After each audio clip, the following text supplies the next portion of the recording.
Olá pessoal, bem-vindos ao canal Life Change. Meu nome é Vanessa Rodrigues e hoje o vídeo está muito especial. Eu vou contar para vocês como foi a história da minha gravidez. Eu considero meu filho um verdadeiro milagre de Deus na minha vida. Então, para você que é tentante, eu quero encorajá-la a não desistir do seu sonho de ser mãe. Deus é o dono da vida e para Ele nada é impossível.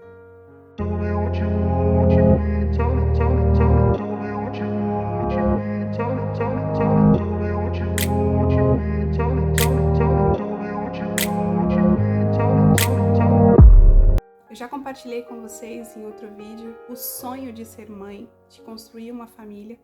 Então, eu me casei aos 23 anos e eu já sonhava com meu filho, com a minha filha, eu já sonhava com a minha família. E foram anos de espera por isso.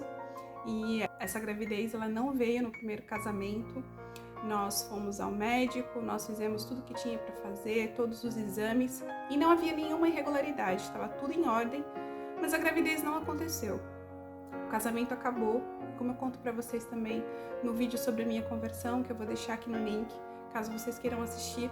Isso foi muito frustrante para mim, enquanto pessoa, porque era o sonho da minha vida, e também enquanto mulher, porque eu acredito muito que toda mulher tem dentro de si esse desejo de ser mãe, de cuidar de alguém. E eu tinha isso desde muito cedo, né? E, na verdade, nada mais era do que o instinto materno. Bom, no segundo relacionamento, o meu atual esposo já tinha 2 filhos do primeiro casamento, então eu coloquei para ele o meu desejo de ser mãe. Isso era uma condição para que a gente continuasse, porque eu queria ter filhos. E como ele também queria mais um filho, então, mesmo durante o namoro, nós conversamos e eu interrompi o uso do anticoncepcional e também troquei de ginecologista. E ao consultar um novo profissional, ele pediu exames, também estava tudo em ordem, tudo ok. E ele viu no meu prontuário que eu era fumante. Nessa época eu já estava no processo para parar de fumar. E aí ele falou para mim, ele falou, olha, é melhor você parar de fumar primeiro, para depois você pensar em engravidar, porque durante a gravidez vai ser muito mais difícil você parar. Algumas mulheres têm a sorte de enjoar, mas na maioria dos casos a pessoa fuma mais porque a ansiedade aumenta.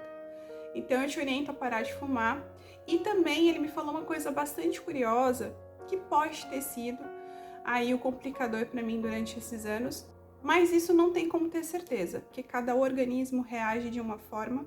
Tem mulheres que fumam antes da gravidez, durante a gravidez e pós-gravidez e nada acontece. Ele me disse que o cigarro ele pode ocasionar uma esterilidade temporária.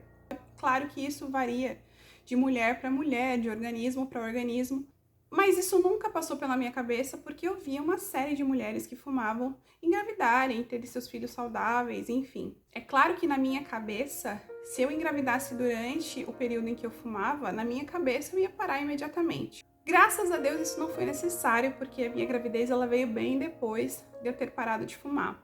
Porque são duas coisas que realmente não combinam, gravidez e cigarro. Mas voltando ao ponto principal, eu já estava no processo para parar de fumar, mas independente disso, quando nós decidimos e quando nós nos preparamos para engravidar, na cabeça da tentante a gente vai engravidar amanhã, né? E cada mês que se passa e isso não acontece, é muito frustrante, é muito doloroso.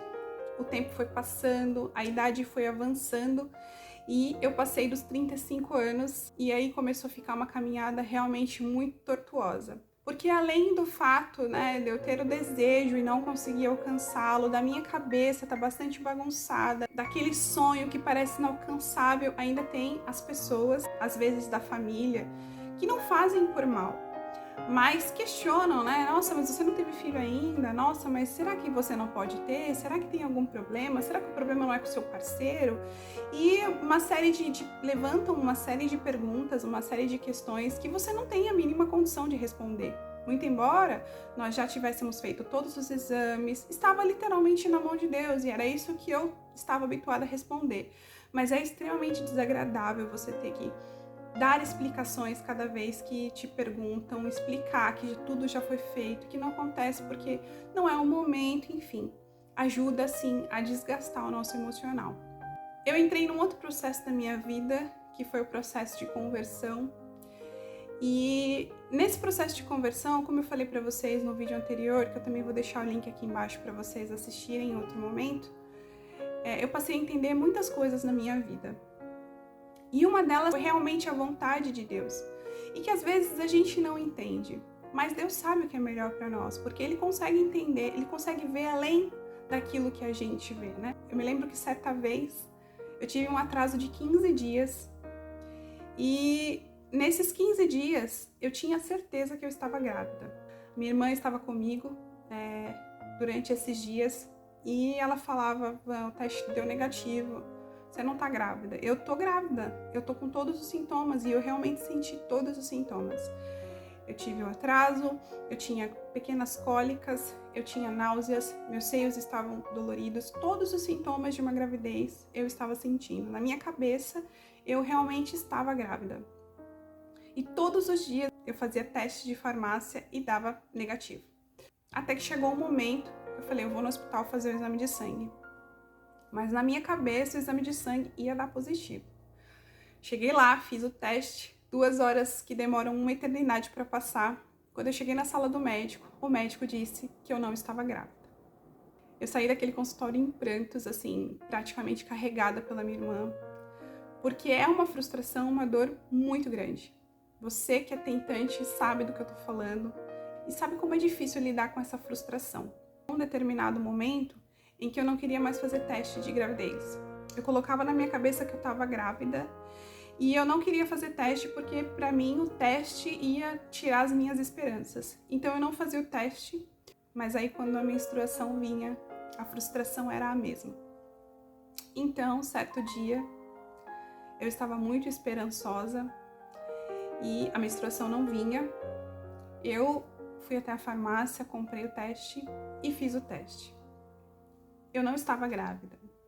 Eu fui acometida de muita tristeza, como de costume, mas eu comecei a conversar com Deus. E, compreendendo um pouco melhor a vontade dele, eu falei para o Senhor, Deus, eu aceito a sua decisão. Se o Senhor não quer me dar filhos, amém, eu aceito. Mas me mostra, me fala que eu não posso ter, para que eu tire essa esperança do meu coração. Porque é muito difícil você lidar com aquilo que você não tem certeza, né? Então, se eu não posso ter filhos, amém. Mas eu quero que o Senhor me fale, eu quero que o Senhor me mostre, eu quero que o médico me diga, você não pode ter filhos. Então, eu me lembro que eu falei com ele, deitada no meu banheiro, chorando muito. E acreditem, no mês seguinte eu estava grávida. Eu fiz o teste e aí apareceu só uma listinha. Eu saí do banheiro, quando eu voltei, fui fazer alguma coisa. Quando eu voltei, eu vi uma outra fitinha bem clarinha. Eu sempre sonhei em fazer uma surpresa para o meu marido, para contar sobre a gravidez, mas as 2 vezes foram iguais. Eu peguei o teste e saí correndo desesperada para que ele visse o que eu estava vendo também. Então eu cheguei para ele e falei, escuta, você tá vendo que tem outra lista aqui? Aí ele falou, tem, vamos pro hospital. Cheguei no hospital, fiz o teste, positivo. Eu estava grávida. Então, enfim, chegou o meu primeiro positivo. Eu fui tomada por uma alegria tão grande, tão imensa, que eu queria gritar pro mundo que eu estava grávida. Eu queria contar para todo mundo. No outro dia, fui no shopping comprar presente para minha mãe, para minha sogra, para contar para elas. Numa alegria, gente, numa felicidade, que eu até me esqueci da oração que eu tinha feito. Nós estávamos de viagem marcada, viagem de férias para Maceió. Então eu procurei meu médico, a gente fez ultrassom, eu estava com 5 semanas, estava tudo bem. Ele deu algumas indicações do que fazer, do que não fazer. Enfim, eu segui além da risca, porque era meu primeiro filho, então todo cuidado era pouco. Nós viajamos, foi uma viagem maravilhosa. Quando nós retornamos, nós decidimos nos casar, então nós agendamos a data do casamento. Na semana seguinte, que eu retornei ao trabalho, eu comecei a ter um pequeno corrimento. Como marinheira de primeira viagem, eu resolvi procurar meu médico, mas não consegui falar com ele naquela ocasião. E uma amiga me indicou um outro médico que mais tarde veio a ser o meu obstetra, inclusive fez o meu parto. Quando eu cheguei no consultório, o médico fez o ultrassom e eu já não gostei da cara que ele fez. E aí eu perguntei Tá tudo bem, doutor? Aí ele falou, vamos conversar um pouquinho. E aí eu já sabia que alguma coisa não estava bem. E aí eu me levantei, sentei na mesa. E aí ele olhou para mim e falou, algumas coisas acontecem e a gente não sabe por quê, né? A gente não entende, mas Deus sabe, né? Não tem um porquê, não tem uma explicação, mas o embrião não evoluiu e você tem que ir para o hospital para tirar, mas fica calma, fica bem, você é nova. E eu pensei comigo naquela hora, eu tenho 36 anos, né? Não sou nova.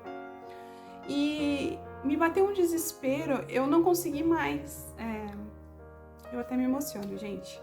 Eu não consegui mais ouvir o que ele estava falando. Quem que conversou com ele depois foi meu esposo. Eu saí do consultório bastante abalada e nós fomos para o hospital. Cheguei lá no hospital, a médica me examinou novamente e aí ela constatou que o embrião parou exatamente com 5 semanas. Então eu fiz o ultrassom com 5 semanas, ouvi o coraçãozinho. Logo em seguida ele parou, mas como eu não sabia, né, a gravidez continuou, meu corpo continuou como se eu estivesse grávida, eu continuei sentindo sintomas, meu seio continuou crescendo, mas eu tive um aborto retido, onde o corpo não expulsa o embrião, né, ele fica lá. Então a médica falou, olha, ele parou com 5 semanas, um pouco mais de 5 semanas, então a gente tem que tirar, porque eu já estava indo para a 12ª semana, então já estava muito tempo lá dentro, precisava tirar imediatamente. Então eles me levaram para a sala de curetagem. E antes da anestesista me aplicar anestesia geral, eu me lembro de estar chorando muito, mas me veio a memória da oração que eu tinha feito. E eu entendi que ali eu podia ter, mas não era o momento, não era a hora. E esse pensamento ele veio assim na minha mente, foi algo muito rápido e logo o anestesista me aplicou anestesia e eu adormeci. Quando eu acordei, eu já acordei no quarto, meu esposo estava do lado da cama e, por incrível que pareça, eu estava triste, mas meu coração estava em paz. Era como se Deus tivesse me confortado, né? Eu não entendia quais eram os planos dele para minha vida, mas ele tinha me trazido paz naquele momento.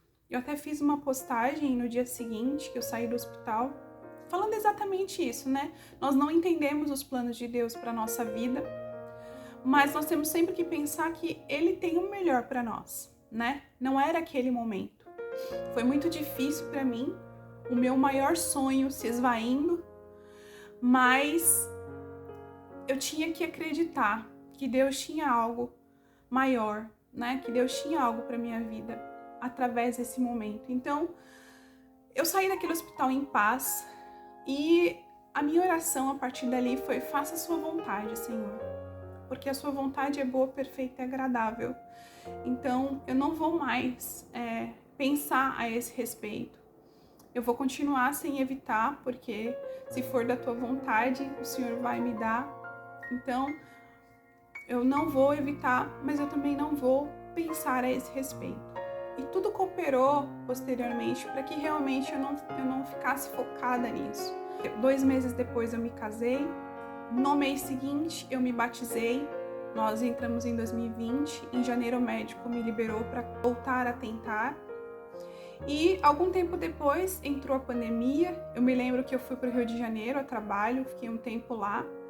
Depois, quando eu retornei, passou mais algum tempo, aí ficou mais forte ainda a pandemia, a gente estava literalmente em lockdown. E em abril de 2020 eu descobri que eu estava grávida novamente. E aí meu coração se encheu de alegria de novo, mas dessa vez eu fui um pouco mais cautelosa, eu não contei pra ninguém, ficou só entre eu, meu esposo e a família mesmo, né? E foram 3 meses de oração. Foram 3 meses em que eu orava o Salmo 91 todo dia na minha barriga, em que eu pedia ao Senhor todos os dias pela vida do meu filho, que era o meu sonho. Ao mesmo tempo que foram 3 meses em que eu fiquei bastante insegura, porque é natural, né? O medo de perder. Mas Deus esteve comigo em todo o tempo. E quando ele completou 12 semanas que eu saí ali da zona de risco, né? Eu contei a novidade para todo mundo. E foi muito bom, foi muito feliz. Foi um momento muito feliz da minha vida. E a gravidez foi uma gravidez extremamente tranquila. Aos 36 anos de idade, né? Eu tive meu filho com 37 anos. Foi uma gravidez muito abençoada. Eu só não esperei para ter parto normal porque eu tive uma lombardia. E o médico falou, olha, você pode esperar em repouso. Eu já estava com 39 semanas. Ou você pode ver seu filho hoje. A gente faz uma cesárea e como a ansiedade de vê-lo já estava muito aflorada, eu decidi fazer a cesárea. Mas a minha gravidez foi muito tranquila, foi muito abençoada. Eu só tenho a agradecer a Deus. Meu filho nasceu saudável. Ele quase não fica doente, assim, é uma bênção. Ele é uma bênção e ele veio no momento da minha vida, assim, perfeito. Deus faz as coisas de maneira perfeita. A gente só precisa entregar nas mãos dele e confiar. E o que eu quero deixar de mensagem para você aqui hoje, tentante, é que Deus pode realizar o seu sonho. Acredite. Entregue nas mãos do Senhor, converse com Ele, coloque nas mãos dele as suas inseguranças, a sua vida, os seus sonhos, os seus projetos. Porque Ele pode realizar os seus sonhos. Não desista. Deus é o dono da vida. Deus foi fiel na vida de Sara e lhe fez gerar um filho com 90 anos. E nós temos que acreditar nesta palavra, porque Deus é fiel nas coisas que Ele promete. Então creia, não desista. Eu desejo do fundo do meu coração que se tem uma tentante aqui assistindo esse vídeo, que você creia nesse Deus lindo, porque Ele pode realizar o teu sonho. Muito obrigada pela companhia. Que Deus te abençoe. Até o próximo vídeo.